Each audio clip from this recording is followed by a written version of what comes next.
So, The Watcher, well actually just Watcher, is the latest thing to crawl out of the pits of horror and grace our cinemas.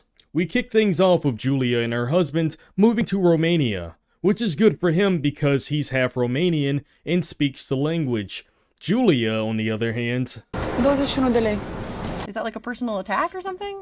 Anyway, in typical horror movie fashion, the movie does its absolute best to make you travel-phobic. People speak foreign languages without subtitles, and anytime you have to ask someone what the Wi-Fi password is, you have to pull a Chris Tucker. Do you understand the words that are coming out of my mouth? Oh, and apparently Romanians don't believe in window curtains. We've got enough front row tickets to the good stuff to put Pornhub out of business. See, now this creepy guy has the right idea.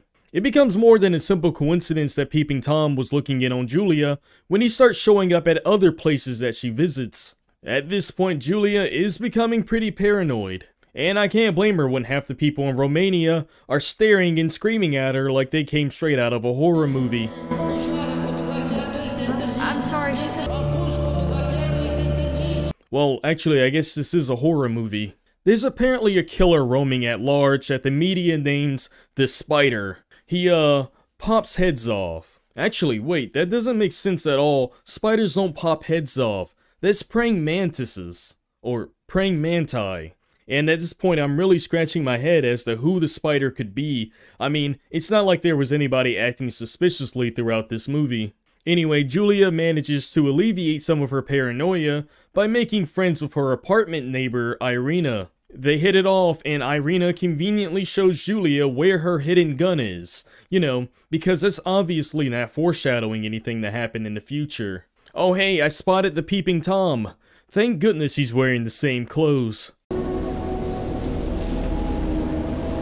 And just like that, Peeping Tom turns into Peeping Julia. She follows him like all over town. Seriously. This dude feeds the pigeons, she's there. Grabs a bite, she's there. Goes to work, well, you guessed it. So, this guy is a janitor at an underground strip club? That is simultaneously the most boring and exciting job I've ever heard of. Unable to spot the Tom doing anything suspicious, Julia goes home, has a nightmare, and wakes up just in time to hear her neighbor Irina's death scream. Irina? Hearing the commotion, the entire apartment complex comes out to see what the problem is. Nothing to see here, just a crazy Amber Heard looking chick. The landlady lets her in and everything seems to be fine. It turns out that all she heard was a cat knocking down a lamp. See? It was cat. Which actually doesn't explain the clear and distinct death scream that we just heard, but hey, maybe that's just close enough. Though Julia does notice a suspicious closet in the apartment that's opened up just enough for somebody to peep through it. If all these witnesses caught the killer hiding in the closet right now, we could effectively end this movie half an hour early and prevent any further deaths. But nah, I'm sure it'll be fine. I mean, who would hide inside of a closet anyway? Irina goes missing the very next day, and I'm sure that has nothing to do with the death scream that we heard. See? It was cat. Her boyfriend rolls by, and when he dials her number, Irina's cell audibly rings inside the room. Well, let's not investigate that, as Julia has to ask the boyfriend for a quick favor. She wants him to accompany him across the street to confront the Peeping Tom. Nothing too dramatic, just a nice simple chat should do the trick.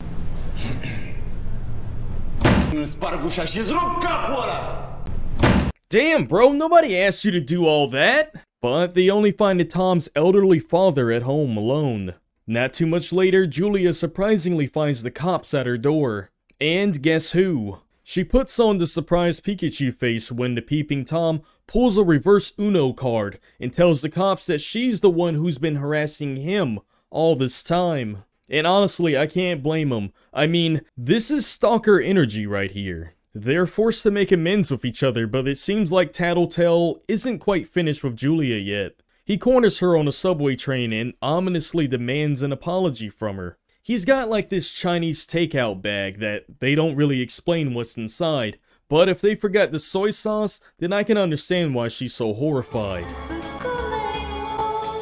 Later that night, Julia hears a bunch of loud music coming from Irina's room, but she doesn't respond no matter how many times she calls her name. So obviously Julia has to go investigate alone, with no weapon. Hey, look, it's Irina, and it looks like she's quite literally lost her mind. At least that explains the bad taste in music.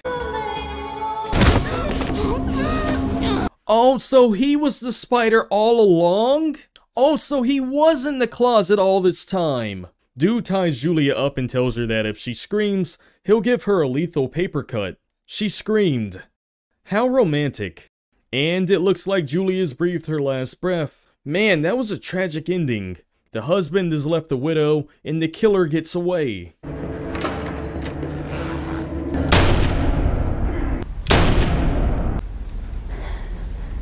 Man, that was a happy ending. Julia resurrects as a zombie and mentally scars her husband for life. Is it weird that I don't know which ending is more preferable? Anyway, hey, we've reached the end of the line here. You know what to do.